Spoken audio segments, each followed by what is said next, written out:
Good evening, everyone. Welcome to the live discussion session on ethical practices and research, jointly organized by BK College, Amalagiri, Kottayam, and Laura and Research Associates, Kottayam. I invite Ms. Dia Philip, Assistant Professor and Department of Economics, BK College, to introduce the panel of experts today.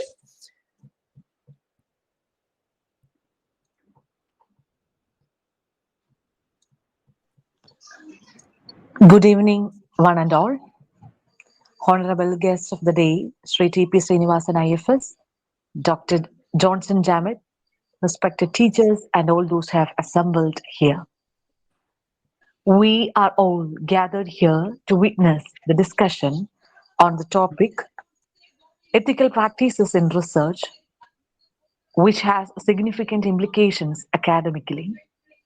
The program is co-organized by Lore and Ed Research Associates and Research and Postgraduate Department of Economics, BK College, Amalagiri, Kottayam. Our distinguished guest for today is Sri T.P. Srinivasan IFS, former Ambassador of India and former Vice Chairman, the Kerala State Higher Education Council. Mr. Srinivasan, with an excellent track record, was the Executive Director, IAEA 2020, member of National Security Advisory Board, and also author of 7 books that includes Words, Words and Words, Adventures in Diplomacy, apart from India's global face and voice. The second guest for today is Dr. Johnson Jammet, is a research associate, School of Global Studies, University of Sussex, UK. Let me take this opportunity to welcome Sri T.P. Srinivasan IFS and Dr. Johnson Jammet to the session. Thank you. Thank you very much indeed. Yes. A very warm welcome, both of you. I also extend a warm welcome to all the participants across the nation, teachers, students, and researchers who have joined. I feel we are at the right place and at the right time. Together, let us accelerate the exchange of ideas and scaling up of good practices. Once again, welcoming you all. Let me conclude. Thank you. Thank you. Thank you very much.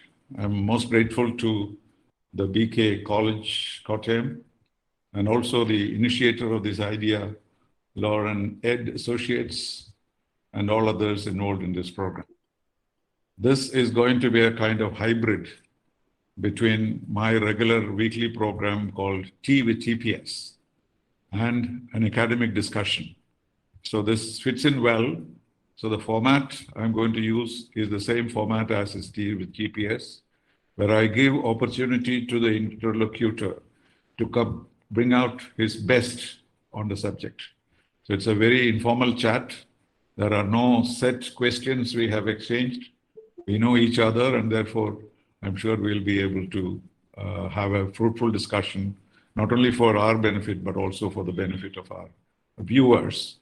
I had the privilege of watching the inaugural session, which was kindly sent to me, of this 12-day exercise that you have undertaken on research, particularly the inaugural speech by Mr. Jayakumar, and not Dr. Jayakumar, he emphasized, and also Dr. Johnson Jammet, the Research Associate, University of Sussex, UK.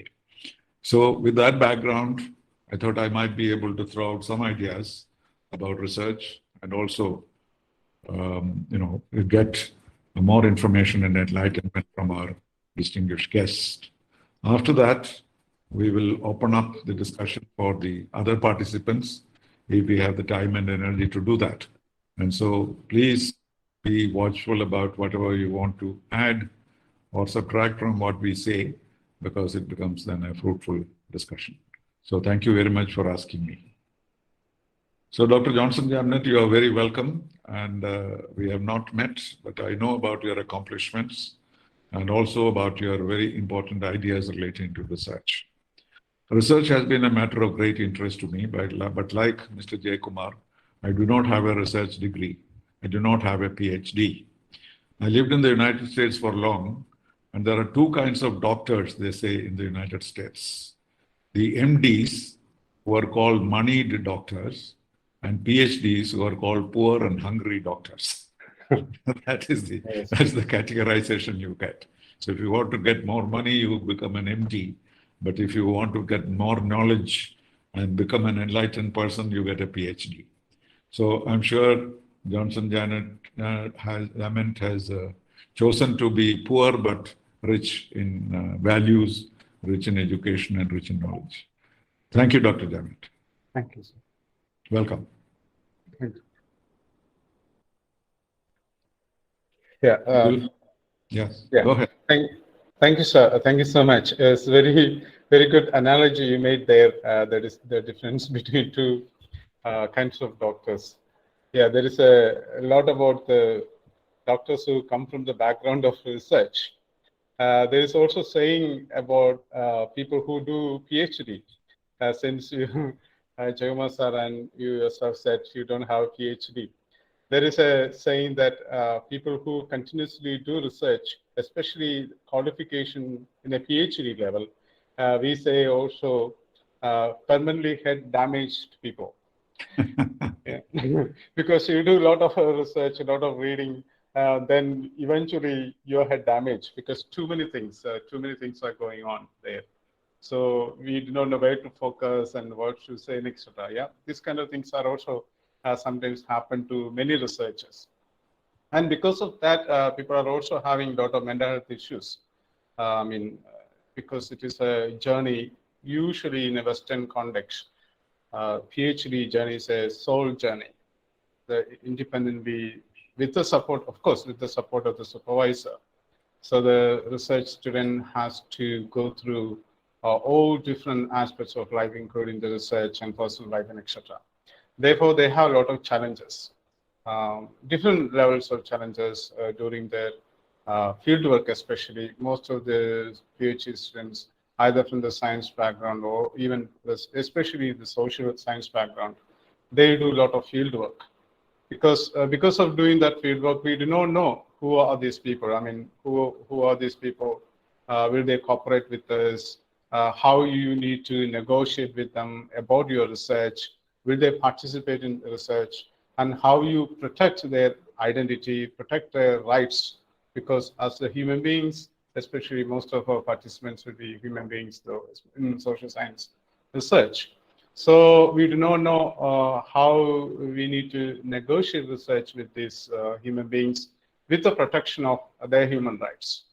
Okay, Johnson, before we go on to the topic itself, tell us a little bit about your own background. You are obviously educated in India and then went abroad. Did you have research experience inside India? Yes. I have some research experience when I was doing my undergraduate degree in Mariaman's College. There was a time, I think A.K. Antony was the chief minister at that time. They asked to do a research project, especially socially vulnerable people like fishing community, kaya workers, and handloom workers. So how poverty exists in Kerala? Because Kerala is a very prosperous state in comparison to many other states in India. This you did as a part of your graduate study? No, it's extended. Apart from the graduate study, we did. We asked. Or at least during the period of your graduation, not yes, as a program. during the period of graduation. That's rather unusual, because yes. we think that research, particularly about women, they say research comes between post-graduation and marriage. They start research, yes. And the research ends the day they find a husband. Yes. That is what happened to Mr. Jayakumar also. He started research on T.S. Eliot, but when he found the IAS, he left it. So research is never taken seriously. But so it's interesting that you had research experience at the graduate level. And then what happened? Yes, that is also because of T.K. Jose IAS, who was the executive director of Kudumbashree. He was asked to do a study about what is the nature of poverty exists among these vulnerable people. That's the time Kerala State Poverty Eradication Mission was started, I think in 1998. So I was doing my, I started to do this research for them in 1999 when I was doing my third year undergraduate degree in economics at the college. No, this is new knowledge for me, because I was a teacher in Mariaman's College.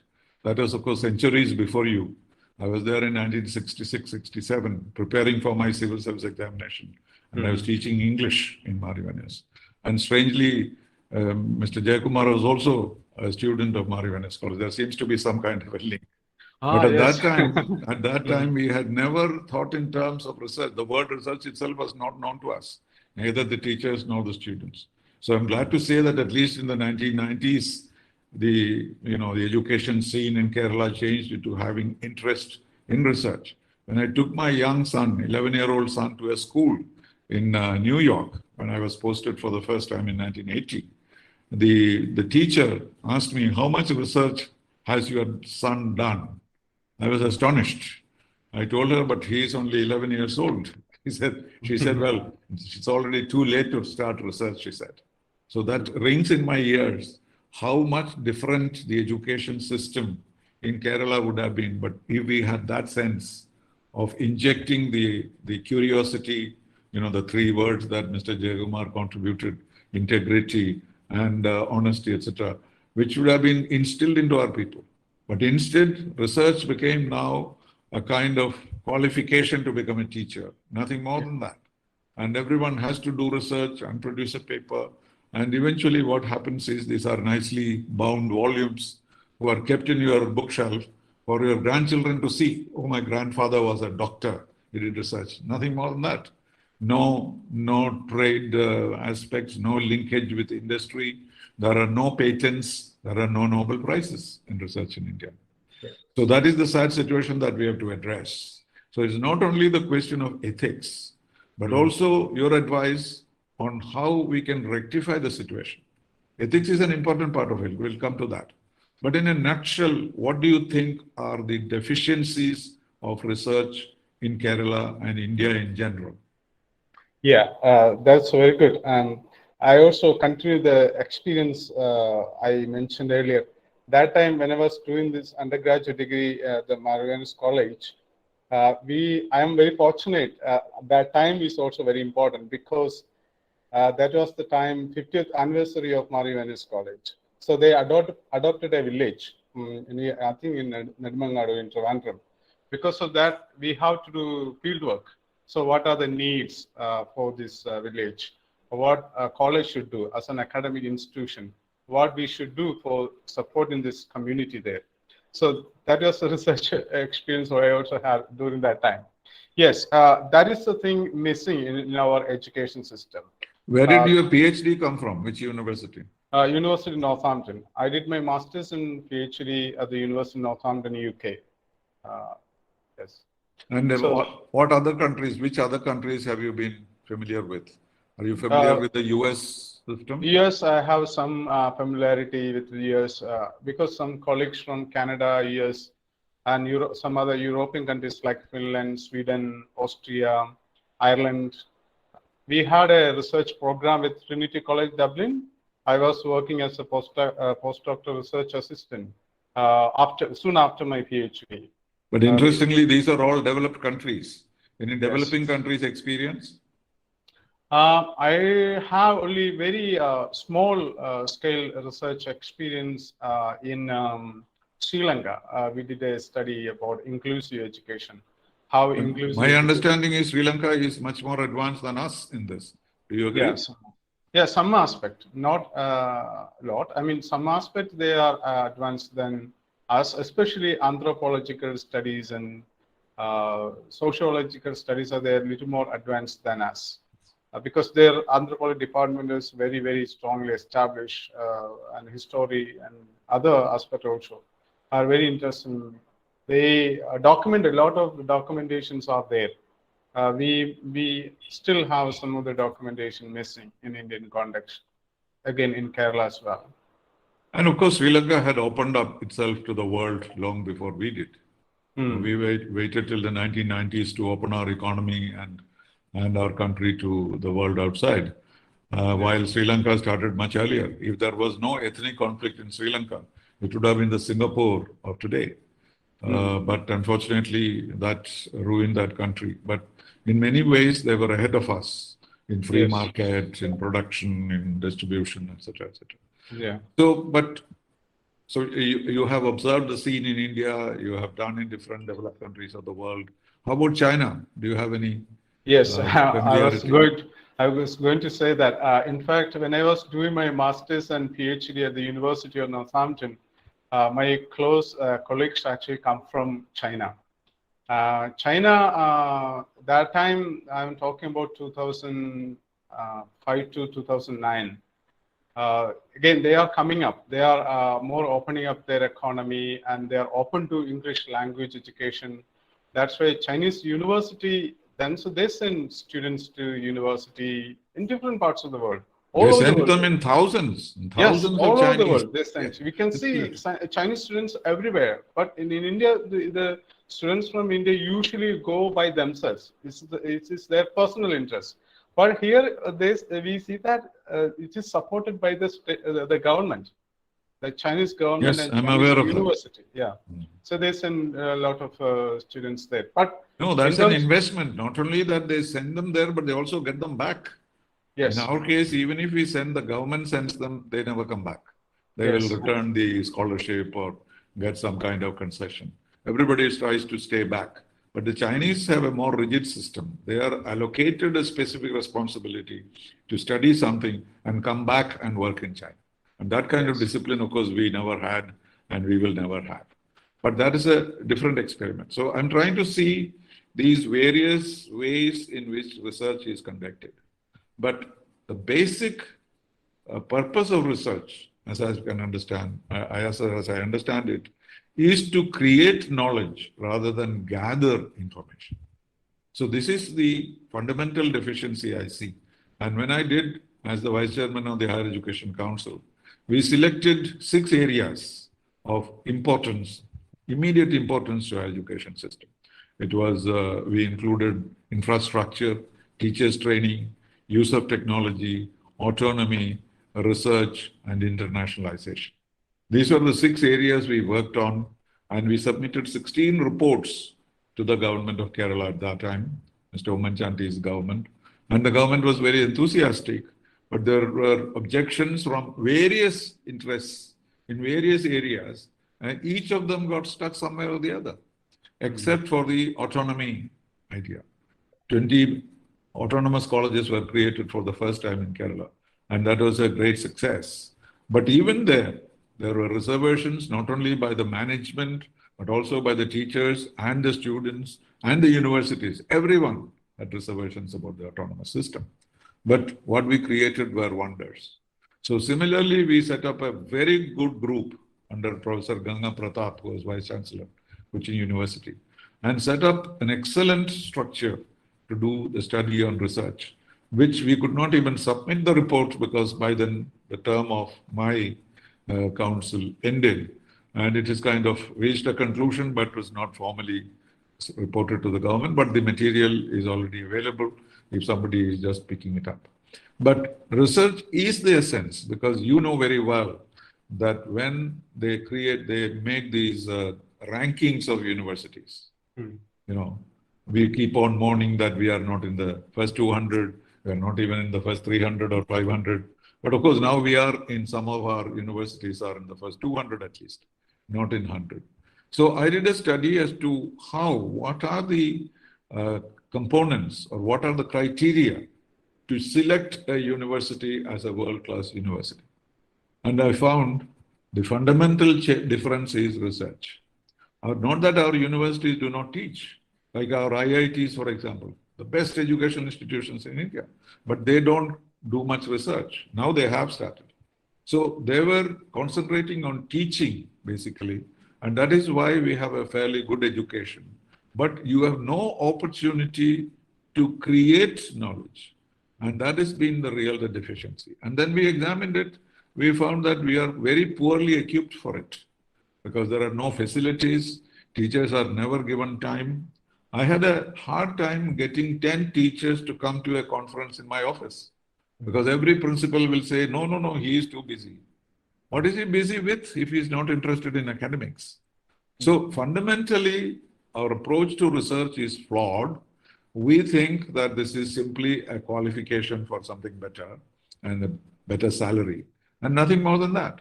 And that is why we have not got patents or even a Nobel Prize, which cannot even, because after Rabindranath Tagore, we have never got a Nobel Prize for literature.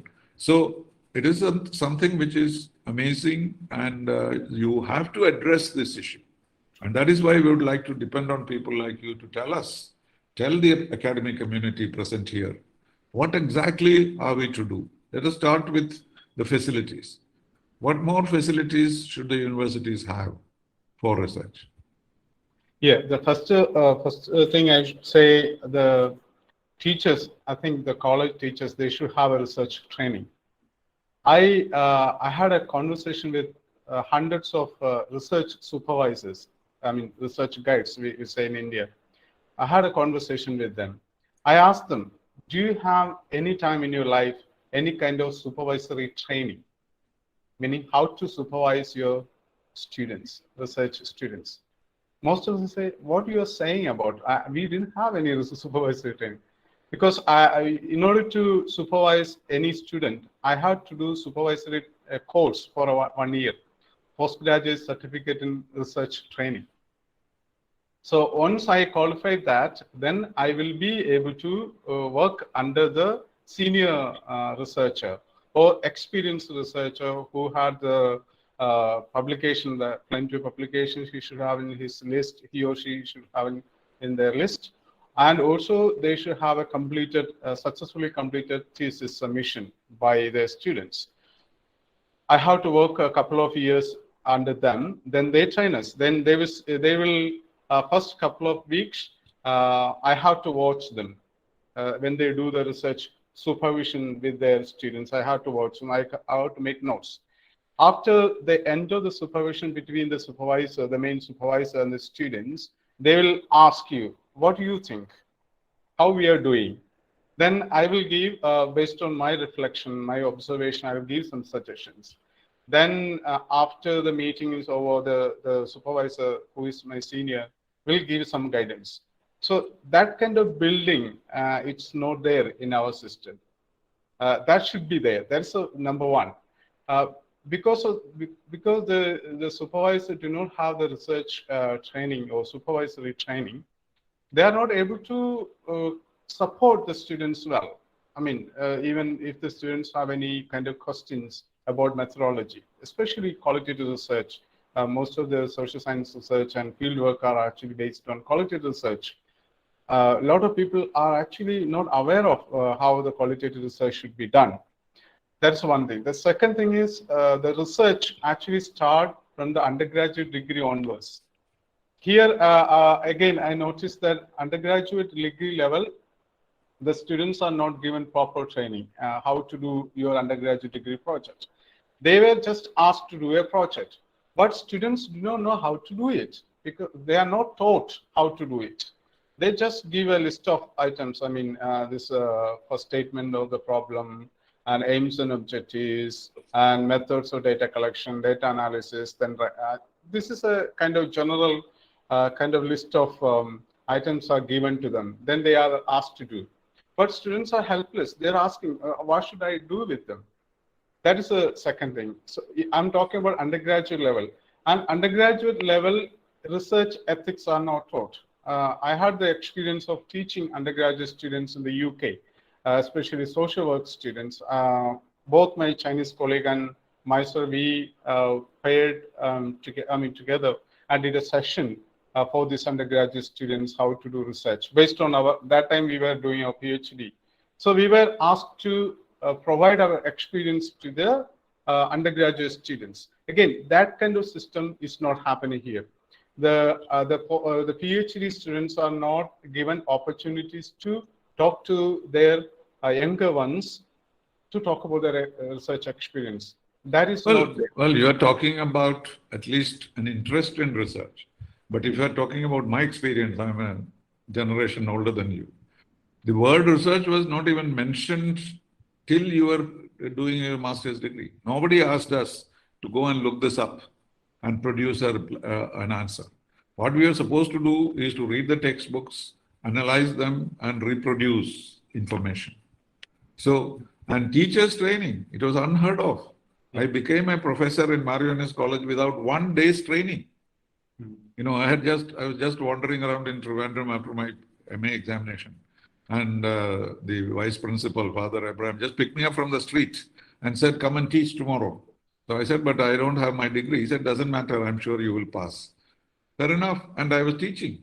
I was teaching postgraduate classes from day one. And if I had not joined the Foreign Service, I would have been a bearded professor without a degree, a day of learning how to teach. So that, let us forget it. That was not there at all in the past. Now, of course, there is a training situation. You have to pass an examination, etc. We are much better. And into that, we have to integrate, as you said, the basic elements of research so that your approach is very different. Our approach was not that. Our approach was just to learn from the books and reproduce it. And the better language you have, or the better grasp of what was Othello's character or Desdemona's life, then you pass the examination and you become professors because of that. So that has definitely changed, but still fundamental change in research has not happened. And therefore, a mindset is very important. And I've been saying it in all my reports that this mindset problem is a severe one in Kerala, because we have set notions about things. And the idea of education, research, everything is to find an alternative. Your system may be the best, as you know, but there is still scope for greater improvement. That's why people like you who have gone abroad, got familiarized with the system, can look at Kerala system and give proper advice. Whether anybody would listen to you, I cannot guarantee. Right? Okay. So have you had any experience of advising any authorities in Kerala about research? Yes, we had have a conversation with a number of colleges. Even in fact, we were going to do a research degree, supervisory training course for supervisors in Kerala, managed by Rajagiri College of Social Science. We had a discussion. They were also going to start a center for research, especially focusing on research as an important aspect of education, because we also learn from research. Like you said, it is not just we learn from books. We also learn from our own experiments. We also learn from collecting data from people.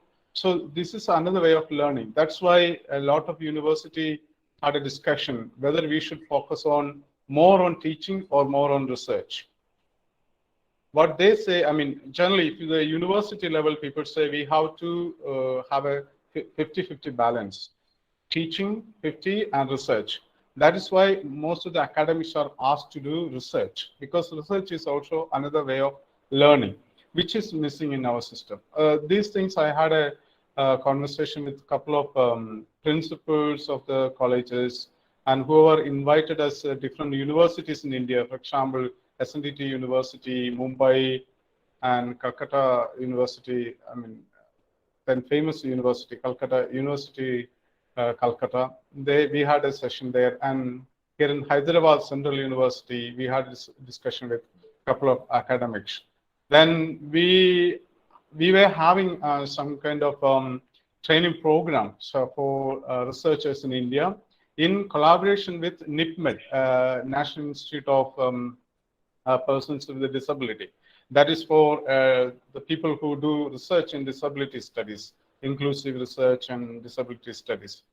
Like that, we did a training in several parts of India in 5 zones: Northeastern zone, Calcutta, then South India, Calicut we did, and Chennai, and also Mumbai, and one other location which did not happen because of the there was no, the arrangements were not made at that time.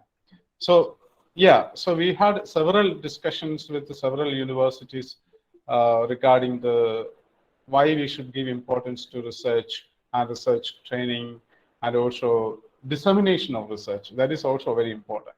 Because but Johnson, can you tell us some specific example of an impact you have made on the situation of research in Kerala? Can you mention something which you're able to introduce into the system? Or it was just everybody was agreeing with you and go their own way? But was there innovation brought into the system at any stage? Yeah, two Any things. institution. Yeah, so two things I can say again about the Rajagiri College. We had a discussion. I think they were trying to implement some of the discussions we had, and they also asked us, our team, to give them some guidance to the supervisors and also the students who do their PhD. So several students actually contact us. That is a one kind of impact from our side, the conversation with them. And another level, we are doing a research project with Kerala Fishers. The research project is, which I am currently working, forecasting with fishers. So this research is actually a multidisciplinary research. Scientist, CUSAT scientist, INCOIS and IMD, and also we as sociologists, a social science background, we work together. So now we are developing a decentralized weather forecasting system for artisanal fishers in Kerala. So the Fisheries Department of Kerala is interested in. Then they asked us to have a kind of dialogue between INCOIS and IMD.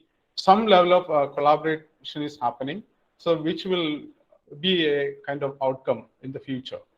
So now they asked us to do 3 months validation from the month of April to June, which is agreed now. So eventually something will be taking over in future. But do you have an institution which you work with for these colleges to get in touch with you, or is it only personal? It's a personal actually. It's a personal and also the institution I work with. Earlier I worked with the University of Northampton. With the University of Northampton, we made a collaboration with the institute in Chennai, which I mentioned earlier.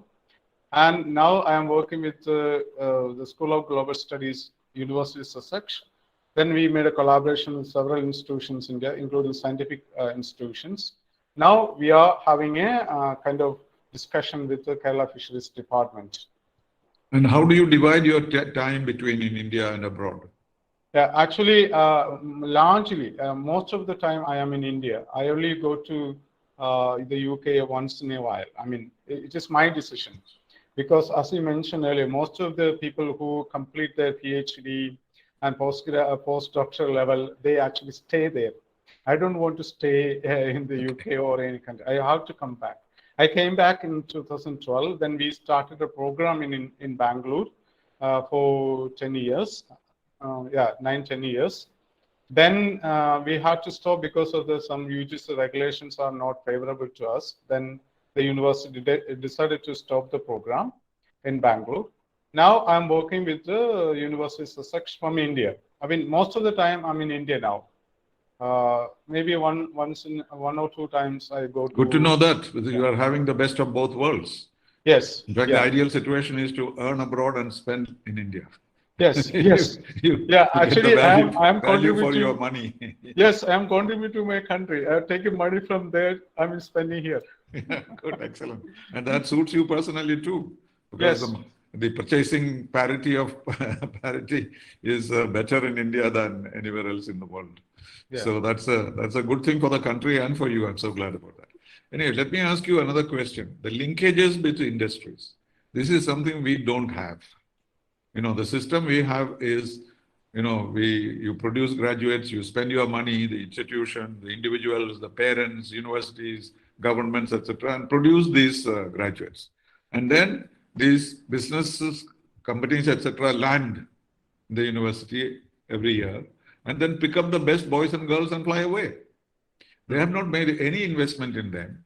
All the investment is done by others, but the benefit goes to them. But you know very well that in other situations like the US, I have seen myself, the integration between business and teaching and the universities is much stronger. Yeah. But the university will be told that 5 years from now, I want this kind of graduates. And then the university will frame a project, a system, and the industry will finance it. And therefore, both the institutions, it suits them. And the students have an opportunity to work their financiers even at the student level. And therefore, the demands of the market is already known to the universities, and you produce graduates that the industry wants. What is the difficulty in having that system in India?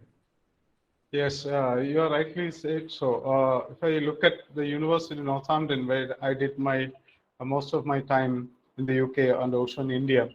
So, the School of Education where I worked with, so they have a good linkage with the local schools and local college.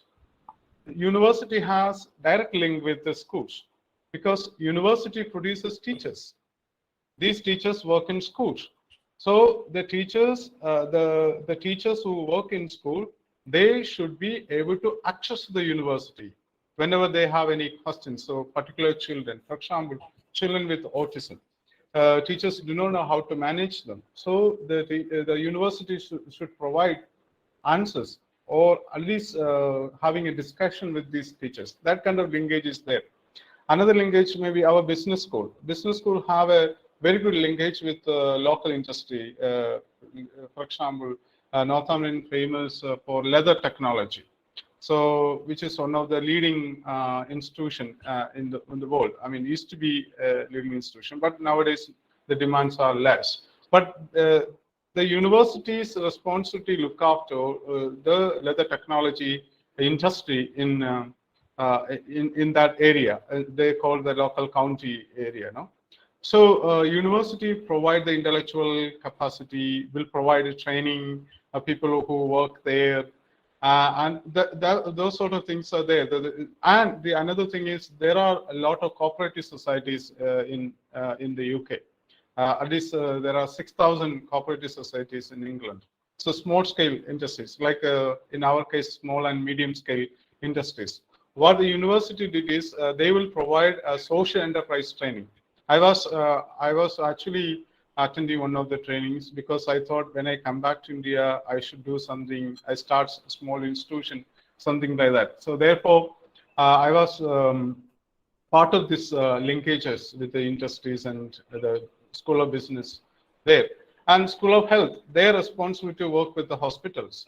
So the hospitals, if they need, as you can see, the Oxford University produce the medicine for the COVID, for example. So that kind of system is there. In fact, another institution I work with in India, Srishti Institute of Arts, Design and Technology, because they asked me to provide teacher training for the faculties there, because most of the faculties who work there come from film industry, arts, design and technology. So they may not have the teaching ability. They have the industrial knowledge, but they may not have how to communicate that to students in an academic format. So therefore, they need some kind of training. So I was there for a couple of years working with them. They have a very good linkage with the industry. So, for example, the students, if they want to design something, for example, there are public design students, okay? So public design students go outside and see the public area. For example, they look at maybe a waiting shed. Okay, so waiting shed, they see who are the people staying there. Then they look at women are staying there. Women also do traveling during night. So they need a kind of safety mechanism. So what they do, so as a designer, what we can do there in order to protect the safety of these women who wait for the bus during night. So this university students develop an idea, design something, then propose the college. Then college will provide some kind of incentives, working with the interested people. So some other industries outside in Bangalore, they will also support them. So that idea actually working very well in this institution. So those sort of collaboration Yes, with NGOs, yes, I understand that. But you could go even beyond that. You know, the professors could go to the industries on temporary assignments, managerial responsibilities they can take. Similarly, managers could come to the university and interact with the students. So that will be a very, very healthy trend. The other thing that we have caught on is the startups. Startups have become very popular in India, and you know that the icons of startups are very many. The most number of them are in India.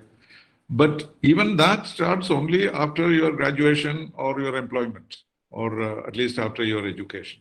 So if these startup ideas can start when you are a student in collaboration with professors. I know in Stanford University, there's a professor of engineering, very famous man, he's from Kerala. And he has 80 companies started by students of his, under his guidance. And he's a partner in all these companies. So the man is so wealthy that all the income from the companies come to the professor also because he's a partner. Yeah. And such opportunities we don't have. We don't have those linkages, and the professors merely teach.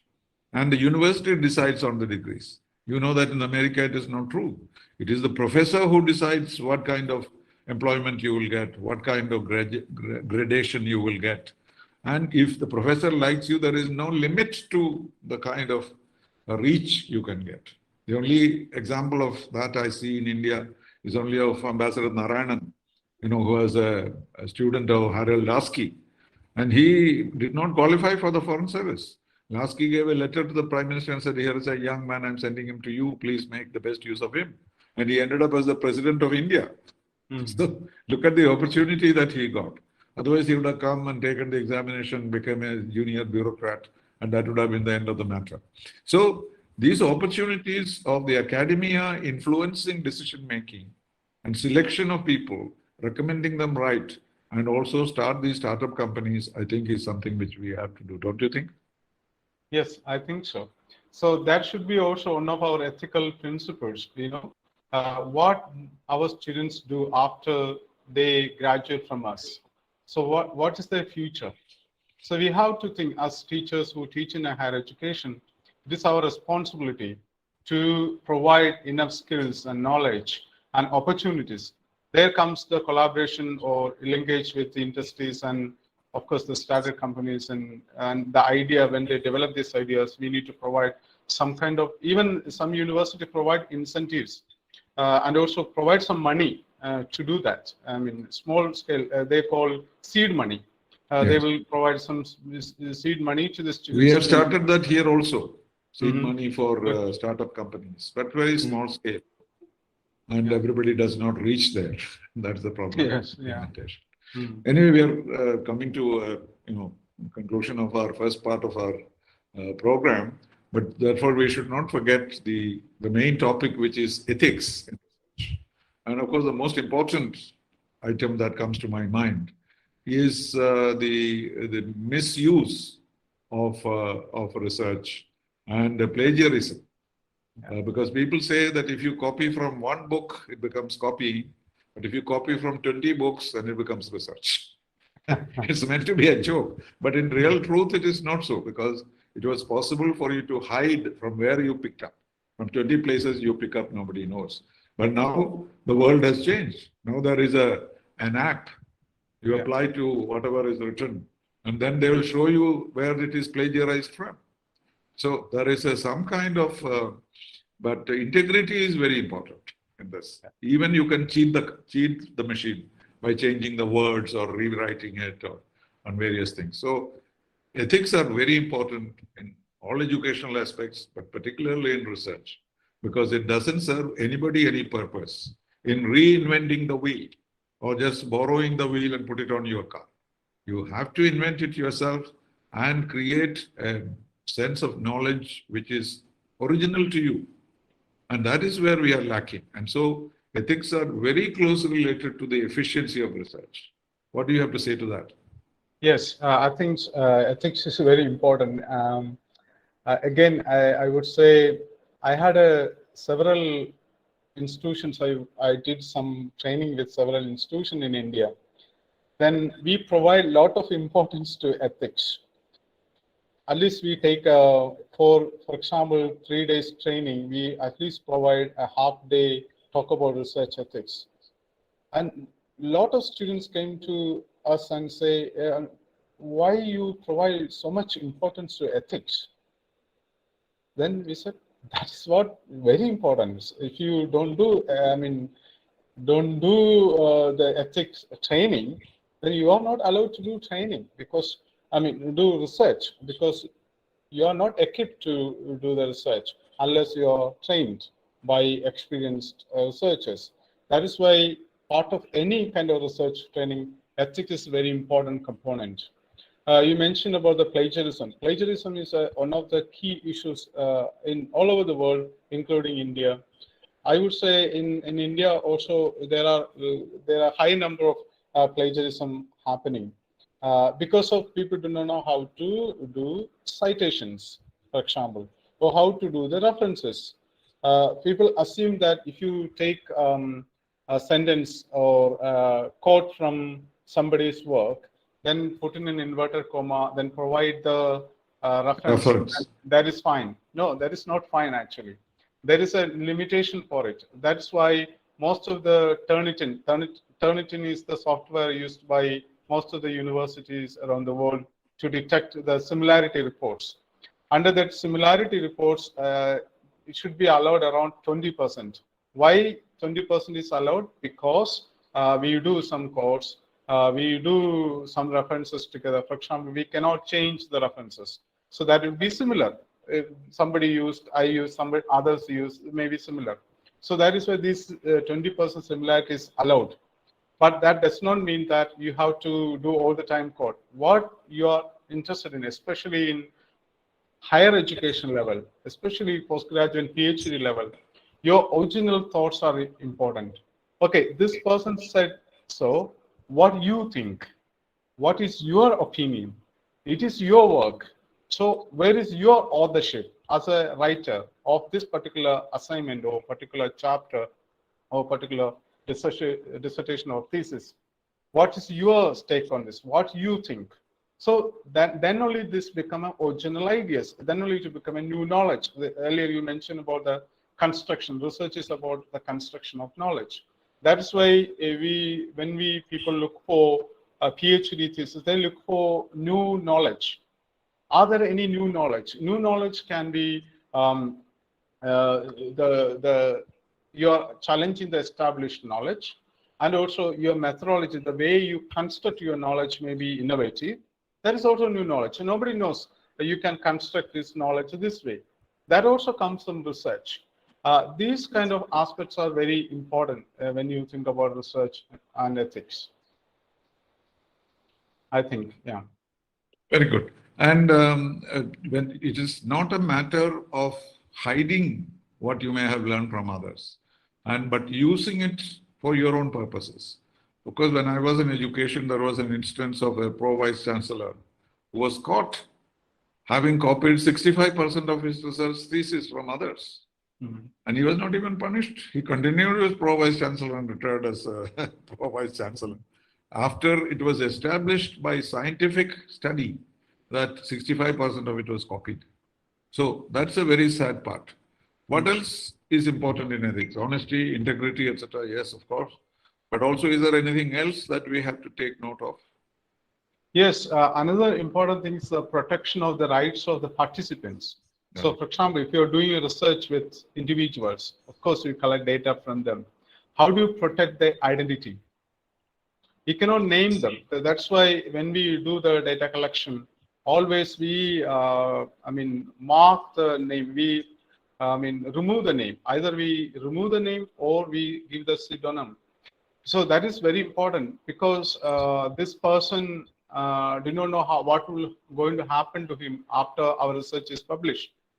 Yeah. So the research is also in influence of the privacy of the person, right? So how you are going to protect the identity of the person is very important. That's why principle of anonymity is very important.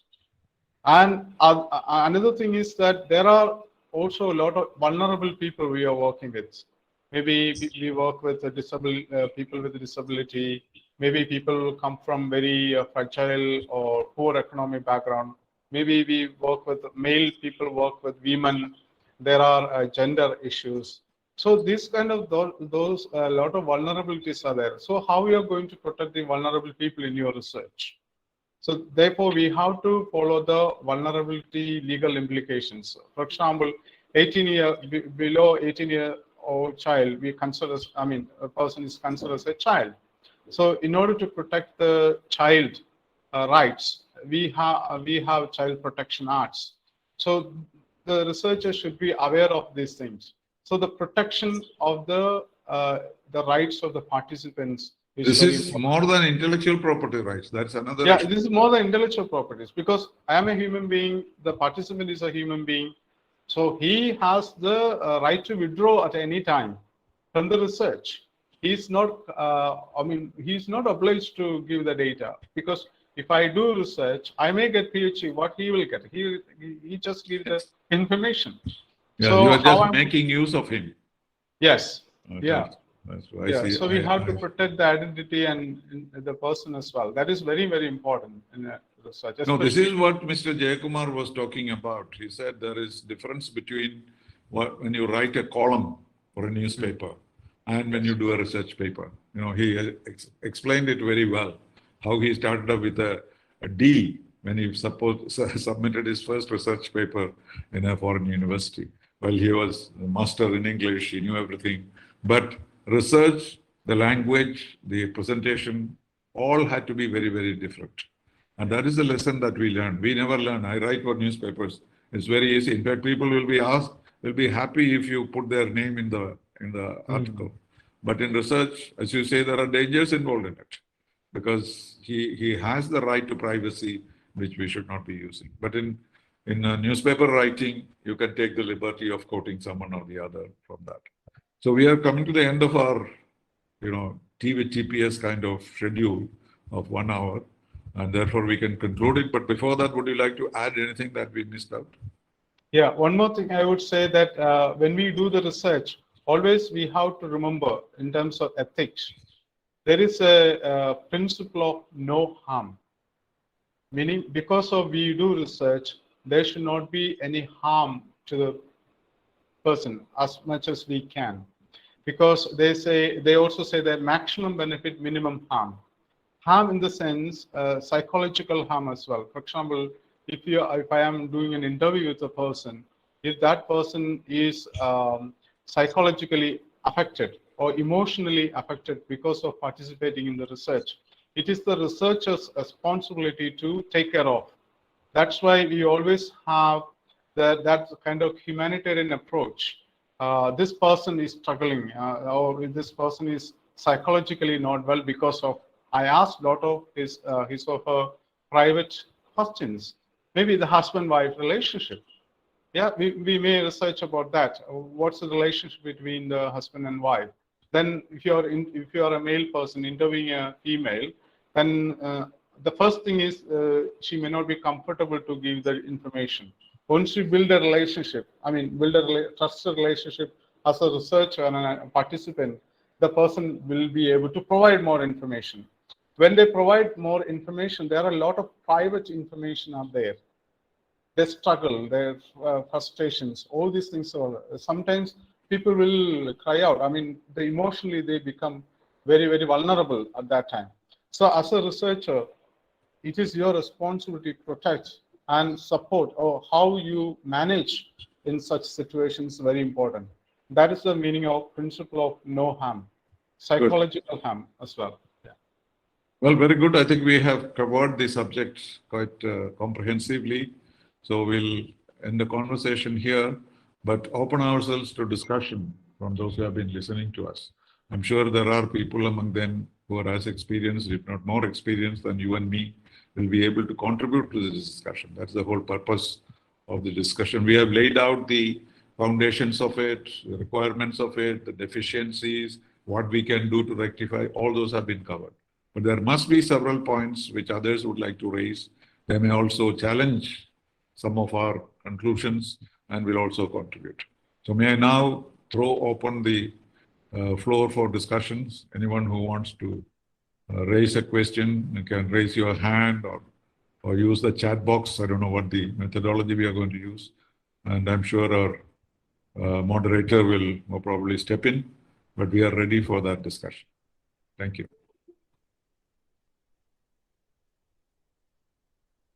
Is the moderator going to come in? Yes, the participants can now unmute and join the discussion.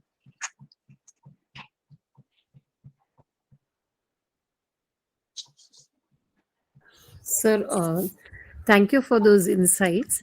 I just have a question. Sir, why do you think there is a lot of apprehension in terms of writing, newspaper articles than, undertaking research, especially with the social scientists? Is it that they are not, adequately trained for that? Or is it that, they have a kind of an apprehension to go ahead with writing articles in the newspapers? What do you think should be the reason?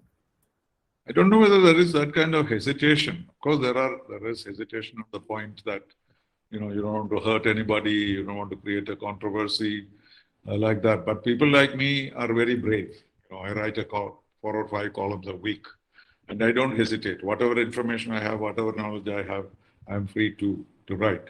But many people take care to say these views are personal, etc. They write. It doesn't make any sense. You write an article, and what else is it? It is personal. It is not official. So, but people have different judgments about what you can be seen to be saying to the society. And that restriction may be there. And that is not in diplomats, because we are now liberated diplomats, and we think that there is something that we can contribute to anything that happens today with the experience that we have of the past. And that it's for the researchers and others to come to the right conclusions. And therefore, I belong to a variety of retired people who believe in giving to the society whatever you can, without being offensive or without being revolutionary. But there are people who do not want to do that. The Official Secrets Act may kick in, and what problems it may create for you, and you may create enemies. All these reservations may be there. But I don't think it's an institutional deficiency. It is a kind of personal preference. When I wrote my first book, I offered it to the government and said, please read and let me know whether I have done something wrong. Then they said, no, we will never read it in advance. You can go and print it. You are free to publish anything. But if we catch you with something, then we'll put you in jail. Right? So they will not give you a guarantee that, we are giving you permission, so please and print what you want. You know how many bureaucrats have come to grief by writing this. So some reservations of that kind may be there. And I would say it is personal rather than institutional. What do you say, Johnson? Yes, I have actually mixed feelings about that. People definitely have some kind of apprehensions to do, especially academic writing. So academic writing is slightly, largely different from newspaper writing, because academic writing, you have to think a lot. You have to provide evidence. So in academic writing, when you write something, people believe that it is all, you research based or evidence based. So there is a much value there, because you are from writing from an academic point of view. Therefore, as a researcher, you have to be very careful what you write and how do you write, the language you use. So all things you need to be taken care of in academic writing. So that is not very easy. Some people have genuine apprehension. Of course, this may be something very personal, because personally they are not equipped to do that. But at the same time, the academic writing is slightly, you need a lot of skills, intellectual skills you need, right? So for example, they say higher order thinking skills. So you always raise the questions. You ask questions every time you write. Am I writing right? Is it true? Are there enough evidence? So these kind of questions always come to your mind. So therefore, you need. No, but that answerability is there for all writers. Yes. Even if you are writing in a magazine or news article, you are liable. You are accountable. Yeah. And I know there are many academics who do both. Most professors in JNU write articles all the time. They may not be as authentic as their research papers, but that happens. And I think it is basically that. Any other question?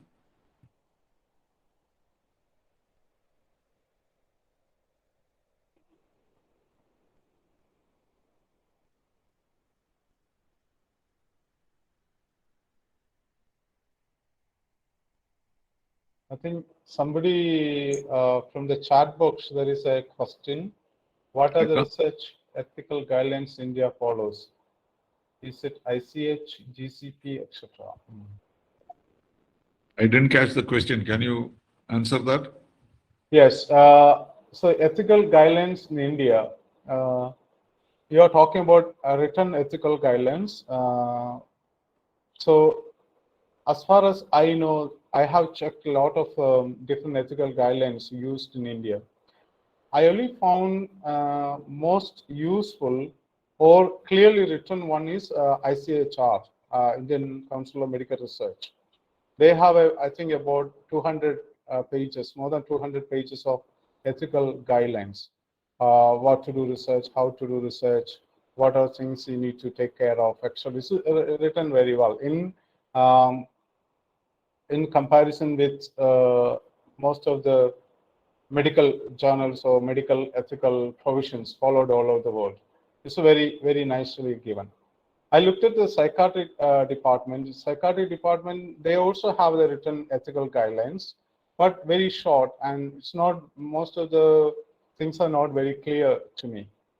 But in social science, very interestingly, social science, even ICSSR, Indian Council of Social Science Research, I cannot see much about they're giving some kind of ethical guidelines for the researchers to be followed. So I have not seen much there. That's what I can say about the research ethical guidelines in India. Yes, I said ICMR, Indian Council of Medical Research. You're right. Although there was another question about falsification of data. Did you read that? I couldn't read it. It just appeared. Yes, sometimes we come across data falsification, or even we have to project average data protection due to lack of exact data. Largest is it okay some extent. So you need to be very careful. Yes, data falsification is one of the academic misconduct in research. Yeah. So you cannot falsify the data, as I mentioned earlier. So people believe what you say because you researched, your evidence is evidence-based. You did a lot of time for doing research. So therefore, people believe that it is true. So you cannot falsify the data. It is an academic misconduct if you do that. Even falsification happens in several levels. So for example, if you are following a particular political ideology, or some ideology or religious ideology you follow. Sometimes this ideology, we are human beings, sometimes this ideology may influence the way you interpret the data. But if that is the case, you have to say so. I am coming from this background, I interpret this data in this way, especially if you are researching about other religion than yours or other political ideology than yours, then there is a chance for misinterpretation and falsification of data because you follow particular ideology. That's why many social science researchers, they argue that every researchers, first they have to provide kind of a testimony or statement about themselves. Who are they, where their background, what's the motivation to do this research, etc. That will actually tell you, the reader, oh, this person is coming from this background because this might have some influence the way he or she interpret the data. So you cannot falsify the data or misinterpret. You have to take care. And the responsibility is of that of the user, right? Yes. Because data is now, they say, the oil of the future. Whoever controls the data controls the world. And that is the present story. And we belong to a pre-data period. But now in future, you have to save everything that you have. And there is market for every data you produce. And so you are in a highly dangerous world, that the way you use other people's data and even your own data will be used for all unimaginable things. And so it is extremely dangerous. Well, we seem to be coming towards the close of our talk, our conversation, because there are many compliments for the way you have presented it and all that, and lots of thanks are coming. But there are some questions are also coming, but it just flashes on my screen and I'm not able to read them. So if somebody can read it, I'll be grateful. Any questions in the chat box? Can you see it, Johnson? Yes, there is one, Prakash Okay, it's gone actually. Okay, somebody, Prakash, during field research, we could find a general resistance and hesitations among our public, especially Keralites, often skeptical too. Of course, they will be skeptical. Of course, you will find resistance and hesitations. So that is why even if I do research with familiar communities or people who I'm familiar with, people have a kind of a hesitation. Why you are doing research about me? Why you are asking questions, such questions to me? As a researcher, it is our responsibility to provide them appropriate answer. I'm doing this because my academic interest, and also if you provide me the data, I will use this and this purposes. I will not reveal your identity. I will protect your, I will follow confidentiality and everything. I will not share to anybody. So you have to give this kind of assurance to the participants. Then I have the experience in the initial field work. People have these apprehensions and doubts, skepticism, and also hesitations to provide the data. But once you made a rapport with them, so this becomes very natural to them to provide the data. So those will be the people who provide more data. So I think it is a responsibility of the research how to communicate your research with the participants. Yeah. Okay. Any other? Yeah, there's another question here. Okay. Sometimes, that we have seen. Yeah. So, in your opinion, can academic writing be a profitable venture for today's youth, economically, alongside other contributions? What do you think? Yeah. So you're asking about whether academic writing is profitable, a kind of business for today's youth. So there are a lot of debates among the academics whether this academic writing should be a kind of business model, should be followed, or kind of a knowledge provision. Sharing. Yeah. So people like me, we are actually follow, because as an academic people, we have the commitment to provide the knowledge freely available to the people, and also the future researchers. Therefore, many researchers and academics like me, they actually question this business model of this academic writing venture. Especially in India, it's becoming more and more business. So if you pay some 1,000 rupees, they will publish, because people are in queue, because according to the UGC provisions, you should have 2 publications before you pass. So people are in queue, but they are not peer reviewed. So I noticed that one person wrote 10 articles in a month. So I was shocked. How can you write 10 articles, 10 academic articles in a month? It is impossible, I would say. Even I'm not sure whether Amartya Sen, he has written a lot academic, he can write 10 articles in a month. I'm not sure. So I think you need to be very careful about that. So academic writing should be a kind of knowledge based outcome, should be freely available to the people.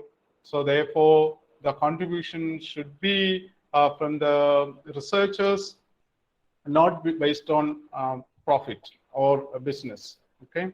No, but to be fair to the researchers, is there any harm in really making a living out of it? Many people do. Judges never retire. Yes. Even after retirement, they are doing all kinds of odd things which they should not be doing because of their background. And they are paid like they are paid when they were regular lawyers or judges. But if I write a letter, I don't think I write an article, I get compensated for the kind of work I do. Of course, they give you an honorarium of some kind, which of course is very welcome. But at the same time, now a stage is reaching when people can make a living out of writing, because many magazines, articles which are well endowed do pay handsomely. And so that should not be denied to them just because they are researchers and they are bound by certain ethics, values, etc. Yeah. But you should be careful not to reveal anything or do something which would be harmful to the society. But with that reservation, my own view is that people should be allowed to make a living out of the knowledge that they have acquired, though that is not the purpose of the knowledge. But what is the harm? like any other. A doctor never stops practice till he dies. Yeah. Nobody stops it. So why should that restriction be there on researchers? That's my question. Yes, that is very interesting. The similar kinds of debates are there, many academics around the globe. Of course, I have seen a lot of American journals. They charge some pounds for they call handling fee. So some amount most often they don't pay to the writer. The writer has to pay to the publisher. So here we are talking about the writer should get something. That I also agree with that. Sometimes they need something. No, most Nobel Prize winners charge money for appearances. Yes. Yeah. You know, because they say they are doing it not because of the money, but to limit the requirement of their having to perform. They say there are so many requests, so it'll be difficult. So we say, give me $5,000 if you want me to appear on your television screen. Then he will run away. And they say that they are using that as a technique, not to make money, but probably honestly, they may be also making money out of it. So, Yeah. but these are balances that you have to strike one Yes. with the other. Yeah, like you said, you need to keep a balance and ethics should be followed. Then, of course, we can think about that. And people should be fair to them because Yes. their knowledge is valuable. Yeah. They have Yeah. invested in it. Yeah. There is somebody from Pune. Can you read what he said? Yes, I had a professor in Pune, Maharashtra, Dr. Kapan, who used to taught us research methods such as he's enlightening us and we are writing down book of his. It's Good. not a question, it's actually a comment. Okay. Well, that's an information that is useful. Yes, yeah, good. And another, it is said that scientific evidence is poor, biased when money is a priority. The quality of scientific knowledge deteriorates. Yes, that happens. I mean, that's why I mentioned earlier, there are a lot of debates are going on when money involved in, those sort of research. Of course, the researcher is spending a lot of effort, his intellectual property for research and publications. Definitely, researchers should be given some kind of remuneration for their contributions. That is very important. But what's happening now is the publishers actually make a lot of money because there are a lot of people are in queue. And these researchers don't get anything. So they spend a lot of time. And the important, the tragic thing is that the people who are very committed, very following highly ethical research, they are the people will be vulnerable in such situations because they spend a lot of time for writing it. So others may not do, they just need a publication. But if you are a former president of the United States, they give you $50 million even before you start writing it. Yes. So those who have everything gets more, others Yeah. are denied many things. Yes. Yes. So are there more questions? Can we? Yes, I think. Yes, there is another question from Fatima Suhara. She says, is it ethical to give mutual authorship in a collaborative manner between colleagues and research publications? Yes, if you are writing with some other colleagues, if you are mutually contributing in your research paper, or even in your research also, then it should be a collaborative work. So then you have to decide among yourself who should be the first author. So usually the first author will be the person who takes the lead in the research and also lead in the academic writing. So that person should be the lead author, then others will be the collection. So in the Western context, they don't make such a big distinctions between the first author and second author. But in India, there is a just a kind of hierarchical. The first author get 40% of the ownership of the article. The other person other people have to share the 60%. I think that is not ethical in my view, or that is not fair because sometimes we equally contribute, no? Yeah, but the senior person takes the credit for it, and Yes, because of his exactly. name that is being published, and therefore. Yes, yeah. But even in journalistic writings, we find this tendency of two people collaborating in order to support each other and add more value to their contribution. But that's rather rare, not every day. But once in a while, it happens on the op-ed pages of the Hindu also. You got two people joining together and writing. All these are ways of innovative ways in which you share knowledge with the public, and that's always welcome. There should not be any hard and fast rules, but there should be fairness to all. That's all that one can say. And if you follow the ethics that we have been talking about, the consciousness about what you are doing to the society, and I think this will all be very, very, very, very valuable. So may we conclude this event, unless there are other questions? There's one more question. What is the basic difference between research ethics and research values? Go ahead. Research ethics. Of course, research ethics is a kind of umbrella term. Within the research ethics, you have research principles, values, responsibilities, commitment. A lot of different aspects will come under research ethics. So values, one of them.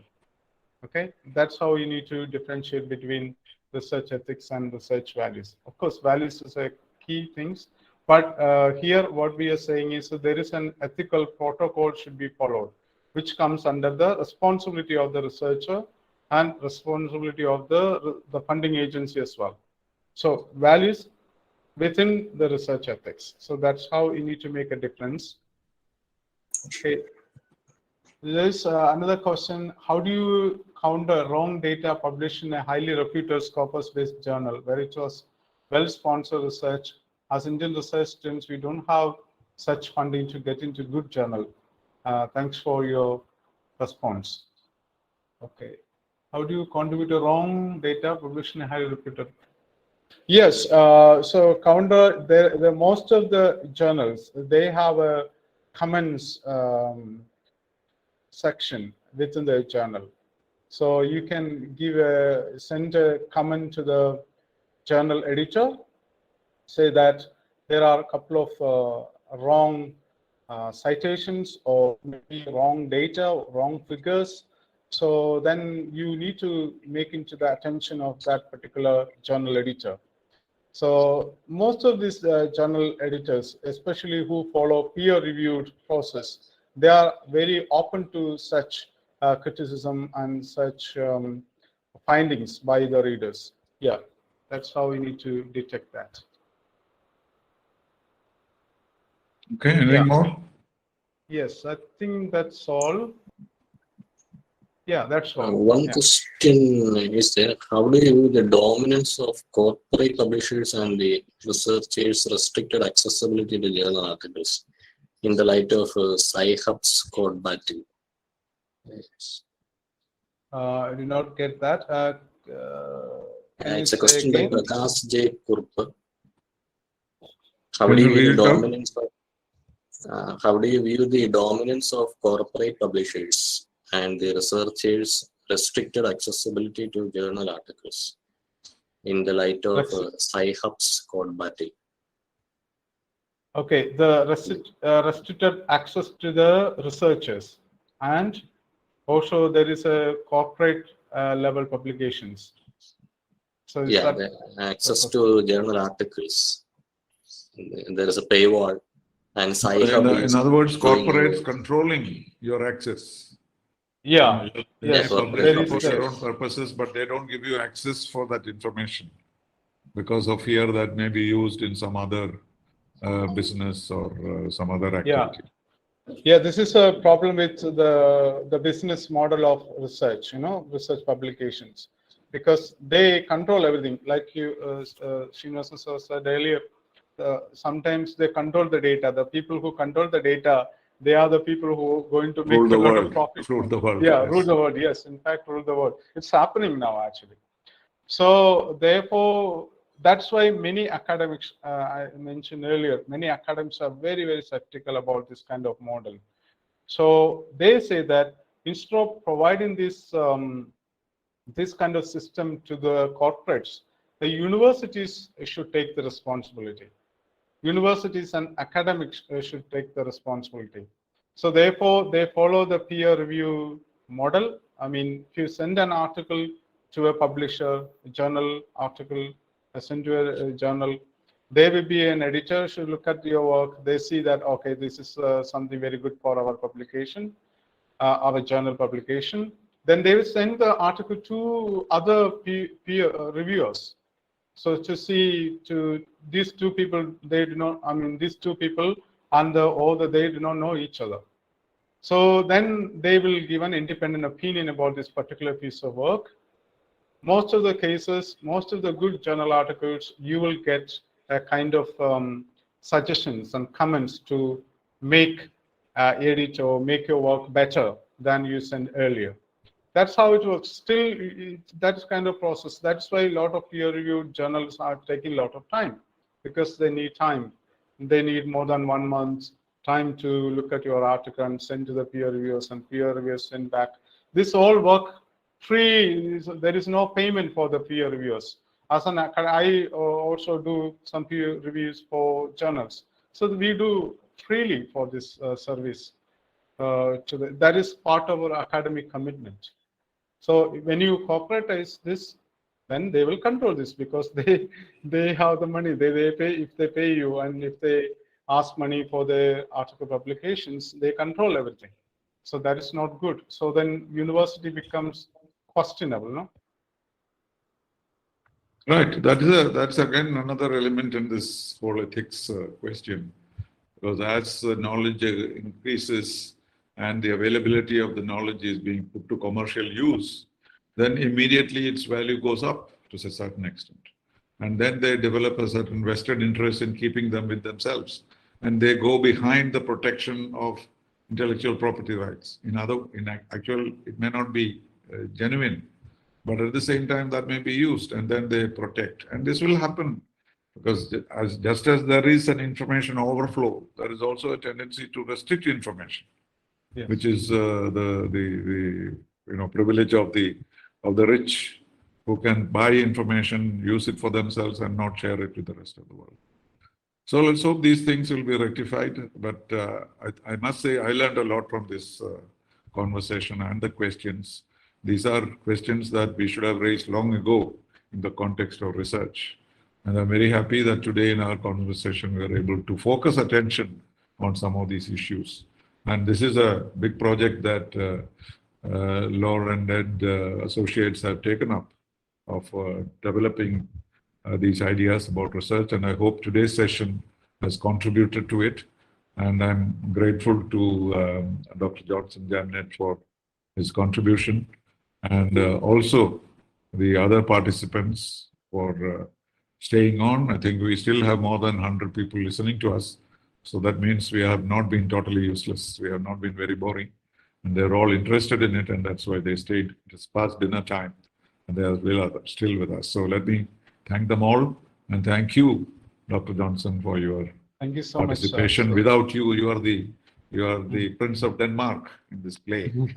Sorry. We are very grateful to you. I'm just a facilitator, but I really enjoyed it. And thank you very much for everybody, the college, the associates, and others who made that possible. Thank you very much.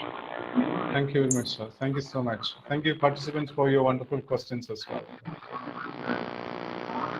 Thank you. Shall we sign off?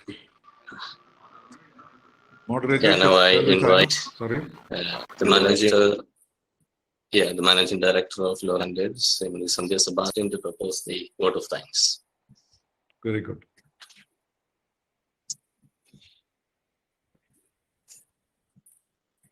Thank you, Ambassador T.P. Srinivasan and Dr. Johnson Jammet, for a lively discussion touching almost all areas in higher education.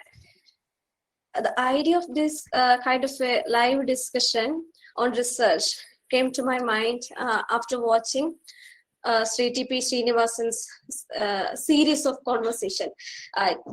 It titled Tea with TPS. When I shared my idea with Sri TPS to conduct a live discussion program, he wholeheartedly welcomed the initiative. Laura and Ed, as a firm concentrating on academic publishing and research, it's a privilege to take part in this event along with BK College Amalagiri. I extend my heartfelt gratitude to TP Srinivasan IFS for joining with us today for a very fruitful discussion.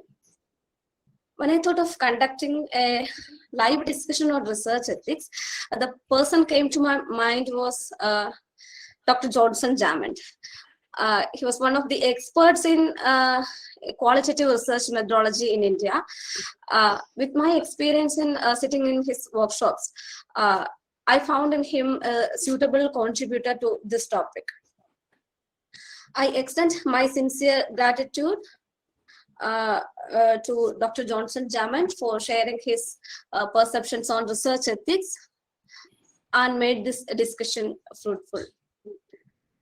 Then I extend my my sincere gratitude to Ms. Dia Philip, Assistant Professor and Head, Department of Economics, BK College, Amalagiri, for taking initiative to conduct this live discussion. I also extend my gratitude to the participants in this meeting for throwing relevant questions and making this discussion lively. Thank you once again. The meeting has come to an end. And good night. Well, thank you very much for organizing Thank you. it. Thank you very much. Thank you very much, sir. Thank you, sir. All the very best. Thank you. Bye-bye. Thank you. Bye. Bye.